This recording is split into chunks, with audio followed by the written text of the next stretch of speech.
Notas de frigorífico, para não esquecer.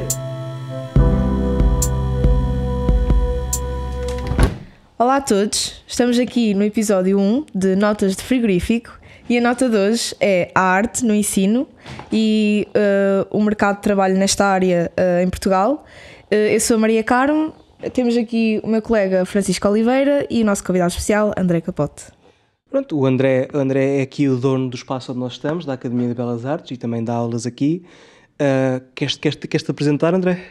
Pronto, posso-me apresentar. Olha, é um prazer estar aqui com vocês, participar nestes projetos. Igualmente. Vamos falar um bocadinho de arte, de ensino, falar um bocadinho aqui sobre como é que é estar no mundo da arte, que muitas vezes é visto como muito difícil. Sou artista plástico, também tenho aqui esta academia onde damos aulas de desenho e pintura, e também sou professora normalmente nas aulas mais normais, as ditas estatais. E a minha vida é muito direcionada para este campo todo artístico, em várias vertentes. Tenho 45 anos e estou aqui ao vosso dispor para mais perguntas. Pronto, nós temos aqui uma perguntazinha que é se calhar a mais importante, que é: como é que decidiste seguir a arte, não é? Todos nós também passámos por esse ponto, não é? Mas como é que tu decidiste? Também ainda por cima já foi há uns anos, não é? E as realidades são completamente diferentes, então como é que chegaste a este caminho? Muito bem, então ainda é bom estar a dizer que já foi há muitos anos, que assim estás-me a chamar velho assim simpaticamente, mas há muitos anos eu tive uma coisa que tenho um pai que está mais ou menos no meio da arte, isso influenciou-me muito. Eu tinha assim alguns artistas que pontualmente estavam a pintar, e eu pequenito, com 5, com 7, com 10 anos, pintava muito ao lado deles. Conclusão, muitas vezes estávamos em estúdio, eles a brincarem com aguarelas, com lápis, com acrílicos, eu pontualmente estava lá a pintar e fazia os meus exercícios, eles saíam também de cavalete na mão para o exterior, ia com eles. E é engraçado que o mundo da arte vai-me fascinando e eu sempre desde cedo disse que gostava muito de seguir o mundo da arte, seja ele qual for, mas decidi isso mesmo muito cedo. É engraçado que no caso do meu pai a coisa não é assim. Meu pai muito cedo, aos 16 anos, começa a fazer também, apaixonar-se pelo mundo da arte e ele do nada apaixona-se por esse mundo. Portanto, às vezes é estranho porque é que estamos neste mundo. Às vezes está em nós, está no nosso DNA, ou é uma paixão que surge, ou é alguma influência. No meu caso, foi então realmente influência dos artistas e do mundo da arte onde o meu pai trabalhava. A próxima pergunta é então explicares que licenciatura tiraste, porque é que escolheste se calhar Coimbra, como é que foi a tua experiência? Muito bem. Eu realmente quando acabei a escola de secundária, que antigamente se chamava Arte e Design, começámos a ver possíveis saídas. A minha saída era estudar Belas Artes, que era uma certeza. Comecei a olhar para o Porto, para Lisboa, para Coimbra. Depois, o nome de Porto e Lisboa são sempre nomes muito sonantes, que era mais o princípio que eu ia para lá. Curiosamente, falou de 1 ano ou 2 anos, começou-se a falar muito de Coimbra, porque a IARCA, a EUA, que era uma universidade que não tinha muitos anos, estava a subir, estava a crescer, vinham uns dinheiros europeus muito grandes, onde se fez um grande campus universitário, com 5 pavilhões, e a universidade prometia muito. Bons professores que se cruzavam com a Universidade de Belas Artes de Porto, de Lisboa, e estava uma dinâmica de algo novo, foi isso que me fascinou. Conclusão, falei com alguns colegas meus que já lá estudavam, estava tudo a correr muito bem, eu avancei. Pronto, fui para Coimbra, também é mais perto, também conta, e a própria Universidade de Coimbra tinha já alguns amigos meus que estavam lá noutras áreas também, e foi isso que me levou a levar. Arrisquei, não me arrependi nada, porque a Universidade de Coimbra funciona muito bem. Curiosamente, a Universidade da Arca já fechou por motivos financeiros e umas jogadas que agora não vale a pena estar aqui a falar sobre isso, mas infelizmente fechou. Mas era uma universidade super especial para as artes. Tinha 7 licenciaturas, desde design, arquitetura, cerâmica, arquitetura, escultura. Eu, por acaso, entrei então na vertente de pintura. A dinâmica, os professores, o espaço, funcionava super bem. Infelizmente já fechou, mas tenho muito boas recordações e acho que foi um percurso universitário muito positivo. Sim. Sentes que na altura era algo completamente fresco, não é? Assim, diferente do tradicional pesado das Universidades de Belas Artes de Lisboa e do Porto. É um bocado isso também. Era um bocado mais fresco. Pois, já não há essa pressão. E outra coisa engraçada é que prestígio. Assim, se vocês forem à Universidade de Belas Artes do Porto e de Lisboa, que são universidades que funcionam muito bem, os edifícios até metem medo. São super antigos. Eu andei lá um ano na do Porto e aquilo até amianto tinha ainda, acho eu. Normalmente chove numa sala de aula, pode cair um pedaço de teto. Caiu agora há 2 semanas um teto que até foi um vídeo que ficou um pouco viral na internet. E os edifícios, pá, realmente são muito velhos. Isso também é uma coisa que acontece. E a frescura que estás a falar também às vezes encontra-se nas dinâmicas artísticas. Pois, exatamente, sim, Lisboa sim. e Porto têm as suas, que já têm muitos anos, mas são interessantes. E a dinâmica de Coimbra estava uma dinâmica que me cativou. Até porque os professores, pá, iam falando connosco, mostrávamos algumas exposições que eram feitas, algumas linhas artísticas que iam seguindo, e isso é uma coisa também que contou para a decisão. Ok, isso é giro. Pronto, também sei que também fizeste mestrado, foi também em Coimbra? Foi também em Coimbra. É curioso que é assim, nunca pensei em fazer mestrado, porque antigamente o pré-Bolonha era licenciaturas de 5 anos, já bem grandes. Mas depois a ideia do mestrado foi a aparecer, porque também estou aqui ao pé da Universidade de Aveiro, onde vocês estudam, e os mestrados, os doutoramentos aqui, às vezes vamos falando de Aveiro, sempre, foi uma coisa que foi surgindo na minha cabeça aos poucos. Conclusão, passado 10 anos voltei à universidade, fazer o mestrado. Não é fácil, já tinha passado muito tempo depois de estudar. Mas porquê que decidiu fazer mestrado Olha, assim só decidi passados porque 10 é anos? sempre um desafio. Eu gosto muito de desafios. Desafios é uma coisa que me alicia. Outra coisa é porque quando estou no mundo das escolas e das aulas, o mestrado traz-nos mais valias. Portanto, também é uma coisa que vocês, não sei se estão a par, que chama-se o profissionalismo do professor. Um professor sendo profissional tem outras mais-valias no nível de concurso, a nível de vencimentos. E foi uma série de valias. Também é o desafio artístico de voltar a reencontrar professores. Quando reencontras professores, os professores normalmente desafiam-te para tu teres outras visões, outros azimuts artísticos, outras direções e pronto. Conclusão, ao fim de 10 anos foi interessante. Foi difícil porque já estávamos há 10 anos sem estudar. Depois também já tinha tido uma filha, mais difícil tinha sido sair aos sábados, todo o dia de casa, só voltar ao sábado à noite e depois trabalhos que é preciso fazer durante a semana. Mas pronto, foi uma coisa que se fez de uma forma interessante, uma forma que eu até estava cativado e gostei de me empenhar bastante. Tive uma boa nota, curiosamente. A nossa avaliação depois, que é feita ao fim de... Pronto, é uma avaliação feita à frente de 3 professores, onde questionam mais ou menos durante uma hora. Foi um diálogo muito aberto e muito interessante, onde tocámos em pontos artísticos que foram muito, muito característicos. Agora, o que é interessante? É interessante que depois deste mestrado, de passado 10 anos, abrimos depois também outros desafios novos. Aqui também a nível da academia, onde apareceu aqui umas novas ideias. A nível artístico, depois a nível de exposições e de campos e de linhas para explorar também. E foi uma coisa interessante. Agora, o que é que eu digo? São 7 anos, pensarmos nisto. São 5 anos de licenciatura, pré-Bolonha, e mais 2 anos de mestrado. Ou seja, tu fizeste uma tese, não é? E a tua tese era em quê? Pronto, se queres partilhar um bocadinho.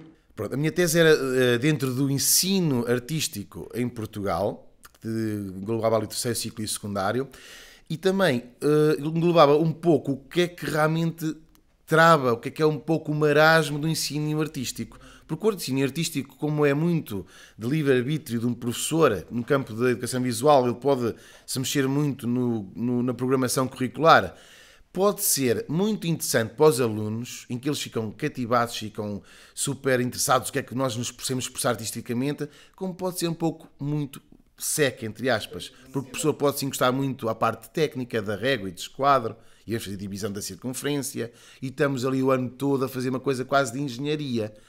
E esquecemos um pouco a parte do grito que temos em nós, que nos podemos expressar artisticamente, deixar as crianças ouvir a voz delas e deixarem expressar-se com um lápis de cor, com uma caneta, com um pincel. E às vezes isso fica muito esquecido no ensino.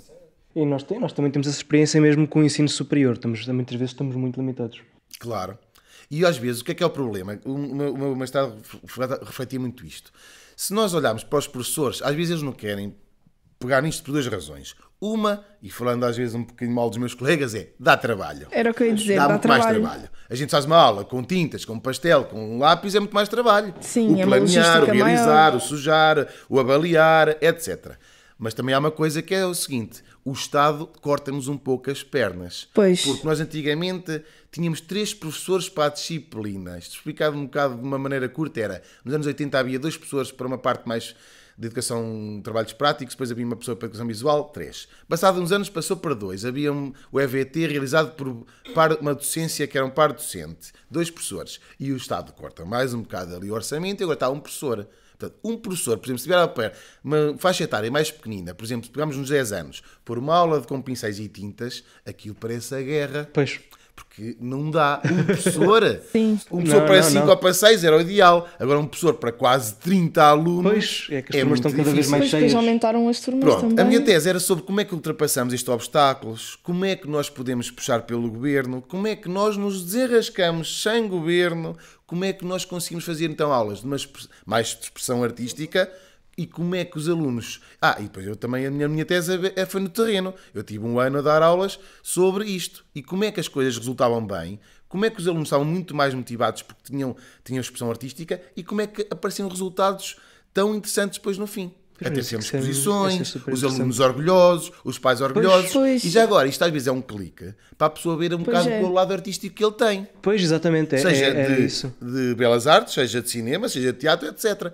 Porque as artes estão todas interligadas. E a expressão artística é mais visual, é mais de materiais, mas isto é um clique. Sim, eu sinto que faltou isso muito também, por exemplo, na minha escola, que é uma escola pública em Oliveira, e nós também tínhamos pouco financiamento do Estado. Aliás, quem ia para artes tinha que gastar rios e rios de dinheiro em material, nem sequer podíamos deixar lá as coisas. E eu lembro-me que no ensino básico, ou seja, até o 9º ano, quase ninguém gostava de EV, era um martírio, ninguém queria ir para EV porque não se fazia nada e ninguém gostava das pessoas. Eu era a única que gostava daquilo, mas não é que fosse propriamente porque se calhar as pessoas eram dinâmicas, se calhar eu já gostava mesmo por si só de pintar e desenhar. Cativava pouco, talvez. Sim, mas tenho pena de se calhar se tivéssemos tido um professor, uma dinâmica de aulas diferentes, porque acho que faz bem, mesmo uma pessoa que não queira seguir arte profissionalmente ou que não seja assim muito interessada nisso, acho que é sempre bom conseguir nos expressar de alguma forma, porque ajuda também a soltar e a resolver se calhar coisas, não sei, para as crianças faz sempre bem. Sim, faz É bem sempre sentido. terapêutico. Olha que já agora a nível psicológico, a nível de psicologia escolar, já se deparamos com muitos problemas internos de uma criança, seja dela própria, seja de familiares, através das aulas de educação visual. Exatamente. Porque é ali que ela se expressa. Ok? E falando de coisas mais positivas, artistas entre aspas, de 10 a 18 anos que têm uma capacidade criativa enorme. Sim, ainda não e estão conseguem. restringidos. E na aula de educação visual, se dermos as ferramentas certas, ela consegue soltar isso cá para fora. E também do que falou do sentimento de sentir que fez um objetivo, ou seja, cumpriu um objetivo. Por exemplo, no meu secundário eu tive oficina multimédia, sim, e oficina artística, onde basicamente passámos quase um período inteiro, a turma toda a fazer um cenário grande de papel de parede para a festa que ia haver na escola. E foi bem engraçado porque sentimos todos assim um espírito de equipa. Unidos. Sim, e depois quando ficou pronto sentimos orgulhosos porque íamos expor e fazíamos exposições. Acho que isso também é bom, sentirmos que cumprimos objetivos e não sei, parece que dá um sentido de propósito também. Muito bem. Há uma pessoa dessa idade O trabalho de grupo, que também não sabe, sim, que não sabe também o que há de fazer. Final, ficarem orgulhosos e apareceu algo novo, vocês criaram. Que é muitas vezes o propósito desta disciplina, desta área. Criar algo que não existia, juntámos todos, trabalhámos, pensámos, executámos e criámos, apareceu algo novo. Sim, eu adoro isso. Eu prefiro trabalhar em grupo do que propriamente ser um artista. Já agora também um individual, programa muito digamos assim. interessante que fizemos, que era um papel de cenário muito interessante desse género, enorme, quase com 12 metros, em que englobou 3 turmas. E uma pessoa começava a fazer um desenho, mas ninguém mais podia desenhar. E a segunda pessoa tinha que pegar um bocado do desenho anterior e continuá-lo. E assim foi durante 3 turmas. Deu 12 metros de um trabalho espetacular que já passou para uns bons 12 anos e ainda está exposto na escola. Portanto, estes desafios, esta envolvência, causam logo um impacto positivo nos alunos. Pois é, que enriquece não só os alunos, mas também enriquece a própria escola. Lá está, a escola tem aquela peça que foi produzida por uma data de alunos. E a peça depois existe, dá orgulho e criatividade aos alunos. Sim. Epá, e a escola fica mais enriquecida, como estás a dizer, Francisco. É sempre muito interessante. É interessante. Há um problema, pois a escola diz, não há verba para tintas, não há verba para papel de cenário, não há verba. Mas as coisas, quando são faladas, controlam-se e arranjam-se. Seja um patrocínio que se arranje fora da escola, seja puxar um pouco mais pela própria escola, sejam às vezes os alunos que se juntam e às vezes um tem mais um pouco de facilidade em arranjar um bocado de papel, ou um bocado talvez tenha tintas em casas. Tudo se resolve. É preciso as pessoas juntarem-se, brainstormings, como é que vamos fazer e as coisas avançam. É assim, porque é um bocadinho das primeiras coisas às vezes a ser cortada, infelizmente, é a cultura, é a arte e é algo que na verdade as pessoas também precisam, porque mesmo que as pessoas tenham saúde, tenham tudo, se não tiverem entretenimento também não... Exatamente. Mesmo para o Já agora uma psicológico não é curiosidade, quando houve o resgate financeiro, há cerca de 10 anos, quando tive aqui a Troika, cortou-se a cultura. Não houve o Ministério da Cultura, imaginem, corta-se logo numa coisa essencial. Depois, outra coisa também, pensou-se já que há uns anos cortar a educação visual, porque era um gasto. E se calhar a cultura não tinha razão de ser. Claro que depois vieram muitos estudos a provar que era essencial. Não só para o que já falámos, mas, por exemplo, escolas estão muito avançadas na Europa, como a Finlândia e a Noruega, viram que a educação visual traz uma coisa que se chama pensamento abstrato. Sim, A pessoa que é no futuro bastante pode não importante. ter nada a ver com artes, nada. Mas aquilo influenciou-a no pensamento abstrato. Ela consegue resolver problemas. Ela consegue ver as isso, coisas de outra maneira. exatamente. Ela consegue se expressar.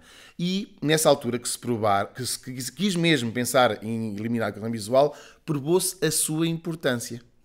Pois, foi um resultado bom para uma coisa que ia ser menos boa. Então, que projetos e trabalhos tiveste e realizaste antes ou enquanto estás, ou seja, a par da academia? Bem, olha, eu normalmente faço 3 coisas. Eu sou aqui professor nesta academia Sim. de Belas Artes, onde existem outros professores e professoras. Trabalhamos em conjunto. Também faço artista plástico, é uma vida onde eu vou expressando, onde eu vou pintando, onde eu vou fazendo exposições e também vendendo alguns quadros. Se não vendemos quadros, não temos carreira de artista plástico. É preciso vender, porque todos precisamos ter comer para pôr na mesa. Pois. E esta coisa às vezes é muito linda, muito romântica, mas temos que pensar, estamos no campo, somos artistas ou não somos? Isto é como ser pescador. Às vezes amigo meu assim, olha, sou pescador. Boa, és pescadora. Mas vais pescar ao domingo com uma cana ou trabalhas 14 dias num barco todos os dias da semana? Ambos são pescadores. Sim. Estão de forma distinta. Portanto, artista plástico tem que ser uma pessoa que está no campo, que trabalha, que pensa, que realiza, que executa, que vende, etc.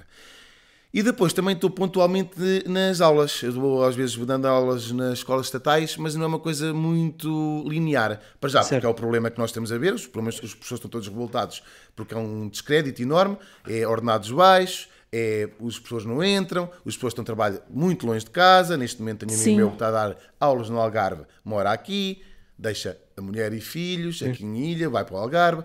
E outra coisa é o descrédito também depois da própria profissão, que já são outras conversas, que não é respeitar os tempos de serviço que foi prometido. Claro. Além disso também, é muita falta de respeito que se tenha vindo a aumentar ao longo dos anos. A disciplina na sala de aula é algo que mudou muito ao longo dos anos. Sim. E por isso também dá muita conversa, não vale a pena conversar porque é que isso existe, mas ela existe. E eu, por acaso, curiosamente, consigo mais ou menos ter uma boa relação na sala de aula, mas há pessoas que não conseguem, e facilmente entram em depressão, não conseguem lidar com os alunos, Sim. não conseguem executar as suas ideias, e às também vezes o têm ideias burnout. fantásticas para se realizarem, passam um letivo e não realizaram nenhuma. Devido a quê? Devido a uma crescente falta de estar, de sentido de ser, da disciplina na sala de aula, e às vezes basta 2, 3 alunos para estragarem uma turma toda. E há pessoas que lidam muito bem com isso e sabem fazer as coisas. Mas infelizmente às vezes as coisas não resultam. Claro. Portanto, recapitulando um pouco a coisa que eu faço. Professor, nas escolas, Academia de Belas Artes de Ilhamo e artista plástico.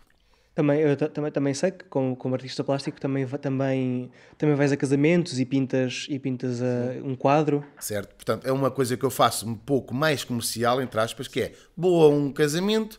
Dentro do espírito do casamento eu começo a pintar a tela é pintada durante todo o evento. Uau, ok. E no final do evento a tela começa a estar pronta e é muito interessante. Depois estão os convidados a ver o percurso da tela, a ser pintada durante a cerimónia, durante a boda, etc.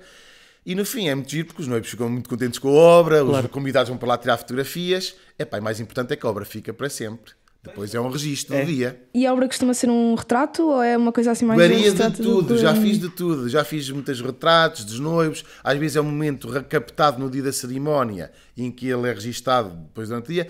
Às vezes são noivos de costas para captar o olhar do convidado, do que é que eles estiveram a ver durante a cerimónia.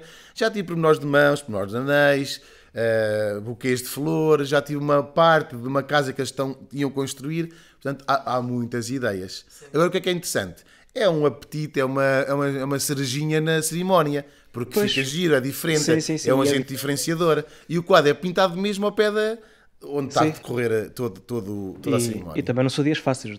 Eu também faço os filmes de casamento e aquilo são muitas horas e muito barulho. Eu também muita acredito que para pressão. ti, pois, Portanto, tu tens que Eu não executar o teu conseguia. trabalho, estás com pressão. E eu tenho que executar o meu trabalho, estou com pressão. Agora, o que é engraçado? Depois as pessoas às vezes vão para o pé de mim, mais pressão. E depois o que é Sim. interessante? Na arte há muitas opiniões. Pois Se é. mostrares um quadro a 20 pessoas, vais ter 20 opiniões diferentes e é bom, e é interessante que algumas gostam, outras que não gostam, isso é normal. Mas é muito giro que às vezes, por exemplo, chegam lá assim, este nariz da noiva está igualzinho, parabéns. Passado 10 minutos pode dizer um rapaz e dizer assim, este nariz não está parecido. Sim. Acontece. Pronto, é lidar com isso. Agora a pressão que eu tenho é o timing, que eu tento acabar Sim, o pois, quadro deve ser no mais a dia. questão do tempo. Não é fácil, já saio facilmente às meia-noite, 1 da manhã, 2 da manhã, mas normalmente corre sempre bem. E muitos exemplos, há talvez 1 ou 2 que se não acabei no dia, depois acabei passado uma semana, mas o giro acabar no próprio dia, assinar quadro, tirar uma série de fotografias. E isto é uma coisa mais comercial, porque na arte tu é assim, isto é muito romântico, mas eu tenho colegas meus que vivem da arte pura e dura, que é o que eles querem criar e criam e conseguem viver disso. Infelizmente é uma minoria. Pois. Claro. Poucos conseguem ver disto. Sim, porque lá está, o mercado da arte não é um mercado que seja muito, não é bem acessível, mas não é, ou seja, lá está, as pessoas cortam na cultura, não querem necessariamente gastar dinheiro com um quadro ou... Precisamente. Mas podemos ir para uma arte um pouco mais popular, que é a música. Temos Sim. bons Exato. artistas em Portugal, mas vamos pegar Pois, assim algum exatamente. exemplo, tipo, olha, a Marisa Liz, que é uma artista que eu gosto muito. Ela, com aquela qualidade toda, não consegue viver só de cantar e fazer as músicas que ela Pois. quer. Ela quer, tem que vender os vídeos, as músicas dela, tem que fazer os concertos. Mas depois tem que se calhar gravar uma música ou outra para um comercial. E ela Claro. se calhar não quer Ou fazer isso. entrar num outro Ela tem que fazer um programa. programa de televisão ou 2. Portanto, estou a fazer um exemplo de uma arte que é a música, que é muito mais acessível às pessoas, de uma artista que tem qualidade e que se calhar não consegue ver só do que ela quer expressar. Claro. Portanto, temos que lidar com isto. Eu, no meu caso, que sou um artista plástico mais pequeno, entre aspas, tenho que fazer o que eu quero me expressar, mas tenho que fazer estas coisas mais comerciais. Sim, claro. Como encomendas. Sim. Por exemplo, olha, eu amanhã vou ter que fazer um Fórum da Barra. É uma encomenda? Amanhã vais-me ter que pintar um cão que é o meu pet. Eu vou pintar o cão. Olha, amanhã vamos fazer uma encomenda que quero ir para um casamento. É uma encomenda. Portanto, eu tenho que gerir estas Sim. género de encomendas, que é muito bem, é válido no campo das artes, mas também tenho que Pois. arranjar tempo para fazer aquilo que eu quero. Exatamente. Expressar da maneira que eu gosto. Ou seja, o comercial serve para permitir que a tua expressão, pessoal, que sim. permitas depois fazer Porque há um apoio a comercial. tua Por expressão exemplo, eu individual. faço agora uma linha, por exemplo, agora só vou pintar parafusos, faz-te conta. Eu vou pintar parafusos. Sim. Faz conta que essa linha que eu quero muito fazer, os parafusos não estão a vender. Tenho que ir para esta zona comercial, que se Sim. vende mais, que são as encomendas, Para depois para ter ter um uma apoio margem de financeiro, manobra. para depois poder fomentar as outras linhas artísticas que eu quero. Agora, é interessante que isto são formas de estar na arte. Há várias. A minha tem sido esta, e até agora tenho dado bem, mas há muitas. Claro. Mas é que é curioso, porque tu aqui, lá está, tu estás a aplicar aquele ensino alternativo que tu estudaste na tese e que tu achas que, com a liberdade que não terias numa escola estatal, não é? Limitado pelo Estado. E a minha pergunta é, o que é que tu achas que... Ou seja, aqui achas que os alunos saem mais... Não sei se é melhor servidos... se com mais benefícios do que, por exemplo, no ensino mais tradicional, não é? Sim, de uma escola estatal, digamos. Isso. É interessantíssimo estás a dizer isso, porque é uma das grandes mais-valias que eu sinto aqui nesta academia. Nós, que eu conheço o ensino estatal e este aqui mais alternativo, este é o que tu disseste. Aqui nós conseguimos expressar de outra maneira. Claro. Nós aqui fazemos coisas que não fazemos na escola, porque estamos a falar de uma faixa etária mais pequena, porque aqui a faixa etária vai dos 8, 9 anos aos 86. Pois. Conclusão. O que acontece? Nessa faixa mais pequena, os alunos não conseguem ter esta expressão na sala de aula. Não conseguem ter pastela, aguarela, acrílico, Claro. não têm pessoas a apoiá-los criativa. Sim, não tens os mesmos recursos também. Exatamente. Sim, não Portanto, tem, aqui nós estamos a preencher uma lacuna que há no ensino artístico. Pois, Estatal. na verdade até é quase um complemento. É um complemento. E aqui eles conseguem se expressar de outra maneira, têm outra liberdade, podem fazer o que quiserem, podem fazer um tema difícil, têm ferramentas à mão, que não têm numa sala de aula, têm professores disponíveis mais virado para a fase artística, e há aqui um bolo de coisas que conseguem que o aluno se expresse. E ele aqui sente esse conforto não sendo numa sala de aula. Na sala de aula é que às vezes o oposto. A pressão de fazer uma coisa que não Sim. Pois, quer. e aqueles aqui também é que não têm a pressão das avaliações, eles não estão a ser avaliados estão a naquilo que ser estão a produzir, eles avaliados. podem produzir aquilo que eles sentem, que eles gostam. Aqui há só uma ligeira pressão que nós gostamos de pôr em cima da pessoa, que é autoavaliação. A pessoa tem que se ir avaliando ela própria. Isso é bom. Depois, Mas isso é os bom. alunos- Nós aqui damos muita liberdade aos alunos. Os alunos querem que a gente os avalie um pouco, nós vamos falando sobre isso. Vamos avaliando o trabalho, a evolução, os trabalhos finais, a expressão dele, o discurso artístico, etc. Quando nos pedem. Quando não nos pedem, nós queremos que eles sejam um pouco autocríticos. Se autoavaliem, se conseguiram chegar lá, se atingiram objetivos ou não. E também para verem o futuro, o que é que vão fazer daqui a um ano, o que é que vão fazer daqui a 10 anos. Nós também temos que alimentar esta chama Esse artística. tipo de pensamento esse tipo de pensamentos no geral. No geral. Sim. Agora, falando numa faixa etária mais pequena, Francisco, é isso. Aqui há um ensino que não existe nas escolas e depois os pais desses alunos sentem isso. Também põem aqui e gostam dessa liberdade. E sentem que os alunos estão muito mais motivados e trabalham muito mais aqui do que na escola. Se falarmos em faixas etárias, então, fora da escola, adultos que vêm para cá encontram aqui uma forma também de se expressar. Porque só o simples facto de virem para cá sem terem que comprar um pincel, sem terem que comprar uma tinta, sem terem que comprar um papel, bem completamente libertos. Chegam aqui a pôr as ideias em causa. Querem falar um pouco com o professor? Vamos falar. Querem usufruir da dinâmica de grupo e ver os colegas a trabalhar? O que é que ele está a fazer? Que técnica é que ele fez ali? Olha aquela linguagem tão interessante. O forte disto é termos uma dinâmica de grupo, porque somos indivíduos todos. Nós temos a forma de fazer, de expressar, de trabalhar com o pincel. Muitos alunos aqui aprendem uma coisa muito interessante, que é o pincel é uma ferramenta importantíssima. A gente pensa que o pincel é só para despejar tinta.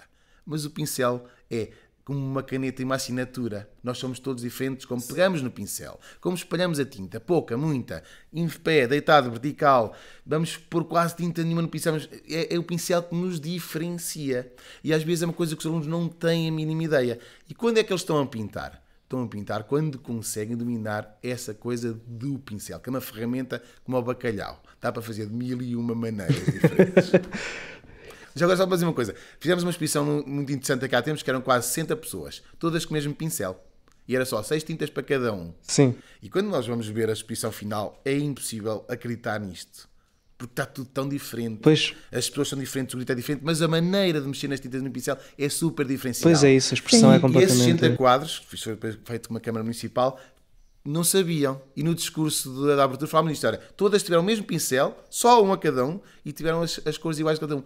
E era incrível ver os resultados finais, todos tão distintos. Pronto, também estamos aqui no ensino, e tu há bocado falaste da forma como o ensino agora é mais fácil do que antigamente, só que mesmo assim, por exemplo, segundo a Pordata, no ano letivo 2020-2021, com a pandemia, pronto, é normal que haja aqui algum desvio do normal. Mesmo assim, houve 8,3% de ou desistências do secundário ou reprovações do secundário, o que parece pouco, mas em quase 300 mil alunos que estão inscritos no ensino secundário, que são quase 25 mil alunos que reprovam. Ou seja, ou desistem também. Sim, reprovam ou desistem. Ou seja, o ensino, apesar de estar mais fácil, parece que mesmo assim continua a haver qualquer coisa que falha, não é? Sim. Não sei se tens como experiência tanto de professor como de aluno, não é? Não sei se tens... As coisas não são perfeitas. Mas isso que estás a falar também teve muito a ver com a pandemia, que trouxe coisas boas e trouxe coisas más. Essa desistência, hoje em dia, cada vez eu percebo menos. Porquê? Porque o mercado de trabalho está muito bom, há muito emprego, a escola realmente está um pouco mais acessível, mais fácil, e eu penso que isto tem a ver um pouco com as visões de cada um, porque nós trazemos às vezes uma bagagem de casa, cultural, de avós, de pais, e temos uma maneira de pensar, e muitas vezes não se reflete a importância escolar. A importância escolar é algo que tem que ser logo impressa numa criança logo de 4, 5, 6 anos, para ela perceber o que é o esforço. Eu, se estudar, vou ter objetivos e vou conseguir resultados. Sucesso. E passa para o secundário, e passa para a universidade, e o empenho, e as coisas boas que o empenho traz. Se a gente aplicar isso a uma criança de 16, 15 anos, já não vai dar. É muito difícil. Uma pessoa que não estudou até aos 15, 16 anos já é muito difícil. Sim, e isso vê-se com muito... Quando falam daquelas crianças que são sobredotadas, não é? E nunca ganham a capacidade de estudar, de ter como é que se diz? Ajuda-me. De ter disciplina. Sim, e depois muitas vezes lá chegam à universidade, mas chegam à universidade. Disciplina, autodisciplina. E, por exemplo, também tenho aqui uns dados do Infocursos, que é assim, também no mesmo ano letivo, em 2020-2021, nas licenciaturas, houve 10,8% de desistências. Ou seja, isto não é pessoas que mudaram de curso ou pessoas que mudaram de instituição, não. Pessoas que chegaram no ensino secundário e desistiram. O que é um número bastante elevado. E estão mais alunos inscritos em universidades do que nos ensinos secundários, mesmo assim. Também há um fator importante que é o trabalho. Ou seja, uma pessoa está com essa ideia, com essa idade, e quer ganhar dinheiro. Também. Acontece o quê? Essas pessoas com essa idade vão trabalhar e depois é muito difícil ver voltar. Um background. Então agora vou trabalhar, outra vez estudar e deixar de ganhar dinheiro.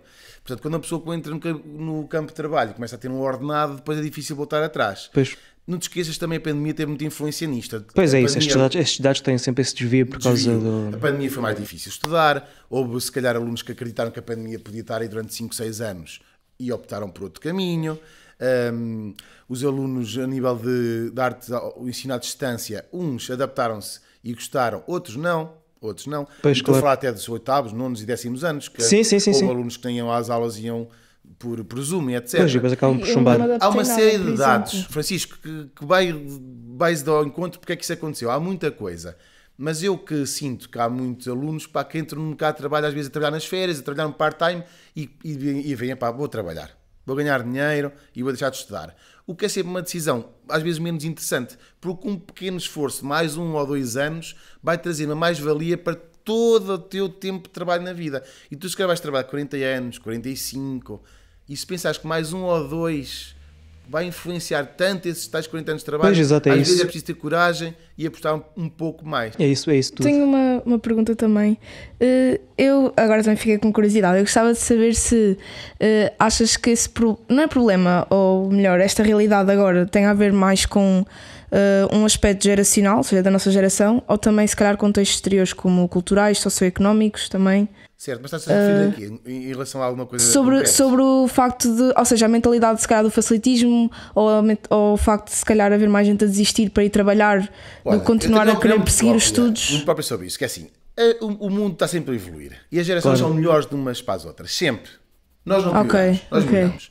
Agora, nós estamos a perceber que às vezes há coisas que não melhoramos que são muito pesadas e nós não estamos a melhorar numa coisa que é esse tal facilitismo. Esse tal facilitismo representa-se desta maneira. Os pais cada vez...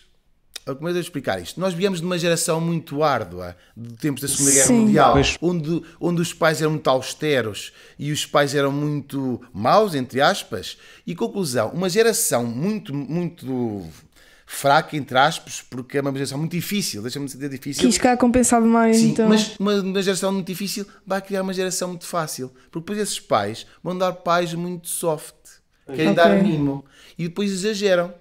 Porque educar é difícil. Há que saber dar mimo e há que saber ralhar. Sim. E esses pais hoje em dia dão muito mimo. O que é que eu quero dizer com isso? Que é bom dar mimo, mas não podemos esquecer também do ralhar. O que acontece?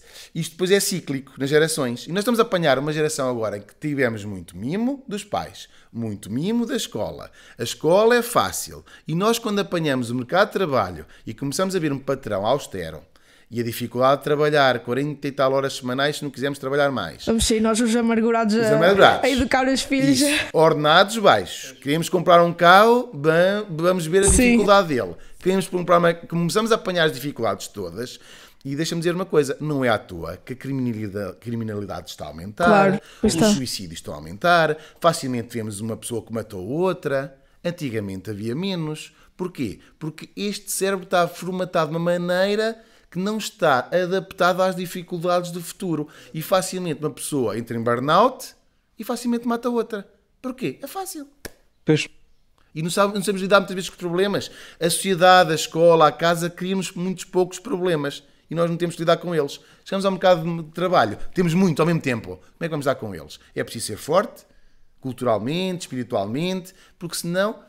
é muito fácil uma pessoa entrar em derrapagem psicológica e vem as depressões e vem muitos problemas. Portanto, conclusão, eu quero falar neste aspecto negativo que há, geracional, que há, a minha opinião pessoal é esta, mas também eu sou um homem otimista e a vossa geração tem muitas coisas boas, muitas coisas para correr bem, vós veem ser uma geração muito, muito melhor que a nossa e não tenham dúvidas que a geração que vem a seguir à vossa ainda há de ser melhor. Portanto, sempre olhos postos no otimismo, mas também sempre olhar para o passado e para as coisas difíceis. Porque se nós olharmos para as dificuldades, mais facilmente fazemos coisas positivas e otimistas. Sim, ok. Faz sentido. É isso, acho que também já nos estamos a esticar um bocadinho no tempo, por Sim. isso se calhar vamos agora passar para uma dinâmica um bocadinho diferente. Então, agora vamos para a parte final do episódio. Vamos para a parte mais descontraída, assim, Agora pá. fazer... Relax. Sim. Não, que a outra parte também não fosse. Vamos fazer Claro. então dois joguinhos, duas rubricas. A primeira chama-se What If, que é, queremos te perguntar se ao longo do teu percurso da tua carreira até agora, se terias feito alguma coisa diferente e se sim, o que é que essa mudança poderia ter resultado nos dias de hoje, digamos assim. Pois, uma pessoa que tu és. Muita coisa, mudava muita coisa. O normal é as pessoas dizerem assim, olha, Não mudava nada. Gostei da minha vida. Eu não, mudava muita coisa. É assim, nós somos humanos, temos que evoluir. E nós só evoluímos se olharmos para os nossos fracassos, para as nossas coisas Sim, negativas, percebemos que erramos olharmos também. para elas e evoluirmos. E o passado é igual. Ele já passou, nós somos nós temos normalmente orgulho de quem somos.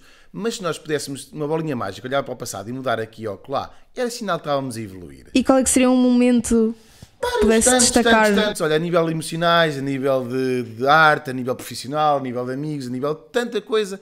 Agora, eu ser específico é difícil, mas Pois. eu não importa nada dizer que mudava muita coisa na minha vida. Por exemplo, uma coisa que eu mudava era assim, se olhar para a parte profissional das escolas, eu se calhar desligava mais cedo.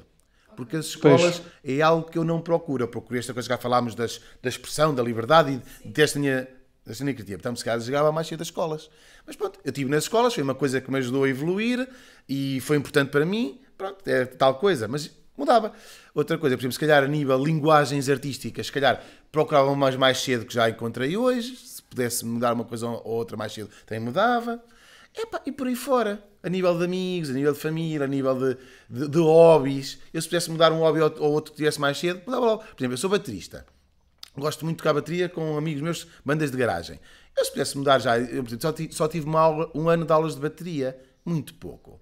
Eu tinha uma bola mágica, ia atrás, eu tinha era 10 anos de aulas de bateria, para evoluir, Sim. Pois. para ter mais background, para ser melhor. Portanto, eu acho que olhamos para o passado, temos que evoluir. O que é bom? É pensarmos assim no presente. Nós temos que olhar para as nossas lacunas, para os nossos defeitos. Nós somos seres humanos, somos sempre seres imperfeitos. E olhar sempre o que é que eu posso melhorar, o que é que eu posso evoluir. E normalmente já é um pensamento aceite. Olhar para o futuro e tu mudavas coisas no futuro, no passado mudavas. Já é uma coisa não aceita, mas temos que aceitar esses dois lados. Sim. Claro que Sim. isto é filosofia. E que não há mal nenhum também em reconhecermos que se Sim, calhar sim, devíamos sim, ter sim. feito diferente. Claro, Ou seja, não há que mal não nenhum. falhámos só porque. Claro, porque nós podemos ter sempre honra e no que nós somos. E é bom que seja assim. Mas nós podemos ser sempre pessoas melhores. Sempre. Sempre. Concordo, sim senhora. E agora vamos para o último jogo que é Ronda Bónus. Pam, pam, pam, pam.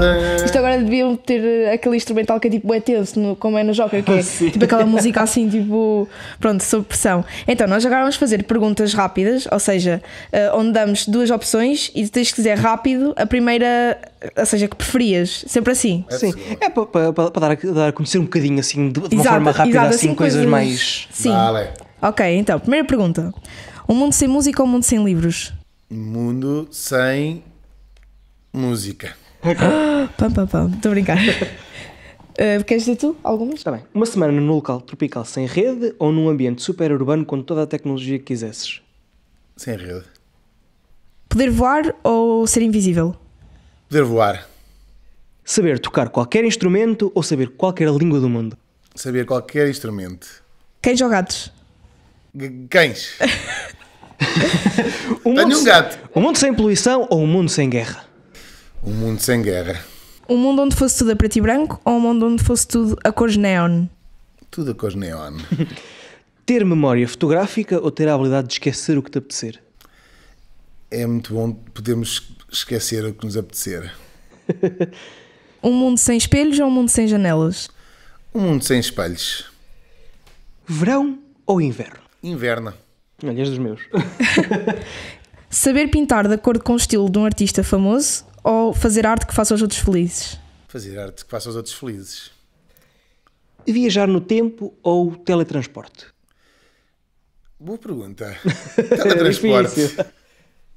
Ilustrar um livro para crianças ou fazer uma banda desenhada? Banda desenhada. Poder visitar qualquer museu no mundo ou ter um estúdio privado com recursos ilimitados? Gostava mais de ter recursos ilimitados no estúdio. Ilustrar um trabalho escrito por ti ou um trabalho escrito por outra pessoa? Ilustrar um trabalho escrito por outra pessoa. Freelance ou trabalhar para uma editora ou uma revista à escolha? Freelance. Meios artísticos tradicionais ou digitais? Tradicionais. Impresso ou online? Impresso. Projeto a solo ou projeto coletivo? Projeto coletivo. Aqui é retratos, desculpa. Retratos realistas ou ilustrações surrealistas? As surrealistas. Pastel de óleo ou pastel seco? Pastel seco. Embora o pessoal goste muito de pastel de óleo. Sinto isso. Eu arrepio, eu não consigo pintar com pastel seco. Eu arrepio-me. Aguarela ou carvão? Carvão. Marcadores ou lápis? Marcadores. Pronto, e é isto. Damos então por terminado o primeiro episódio. Muito obrigada, André, por Obrigado, teres, André. Foi um prazer teres e vindo, obrigado pela tua também. disponibilidade. E agora o André vai deixar a sua marca e desenhar aqui num dos nossos post-its, onde pretendemos que cada convidado faça o mesmo no final de cada episódio. E é isso. Pronto. Fiquem atentos, até para a próxima. Até à próxima. Até à próxima. Já agora, para quem quiser ver o que é que o André desenhou, vão ao nosso Instagram. Estejam atentos às nossas redes sociais, sigam-nos em todo lado. Temos TikTok. Ai, não temos lá TikTok, enganei-me. Temos Twitter, temos Instagram, temos YouTube, temos website. Temos mais alguma coisa? Já vão aparecer. Espero ir para ver.